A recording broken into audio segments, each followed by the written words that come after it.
পিটানো হচ্ছে, চরমভাবে পিটানো হচ্ছে। তবে সেনাবাহিনীরা কী জন্য পিটাইতেছে আপনারা কি জানেন? তো জানার জন্য ভিডিওটির সাথেই থাকুন। তারা মহৎ গুণের পরিচয় দিল, তাদের এই কাজটি দেখে আমার খুব ভালো লাগলো। বাস ড্রাইভারকে এবং কন্ট্রাক্টরকে, হেল্পারকে নামিয়ে এজন্যই পিটাইতেছে যে ভাড়া, পাবনার ভাড়া হয়তো 100 টাকার জায়গায় 120 টাকা 30 টাকা এভাবে সবার কাছ থেকে বেশি নেওয়া হচ্ছে। এই যে দেখেন তার প্রমাণ।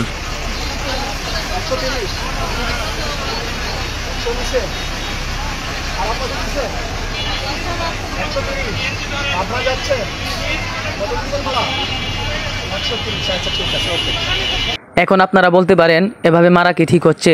বাবার মতো বয়স, চাচার মতো বয়স, তাহলে এটা কি ঠিক হচ্ছে? বাবার মতো বয়স হয়ে, চাচার মতো বয়স হয়ে এই যে অন্য সবার কাছ থেকে ভাড়া বেশি নিচ্ছে, তাহলে যাদের কাছ থেকে ভাড়া বেশি নেওয়া হচ্ছে তারাও তো তাদের ছেলের মতো, কেউ মেয়ের মতো বা মায়ের মতো বা বাবার মতো, তাহলে এটা কি ঠিক হচ্ছে? মোটেই না।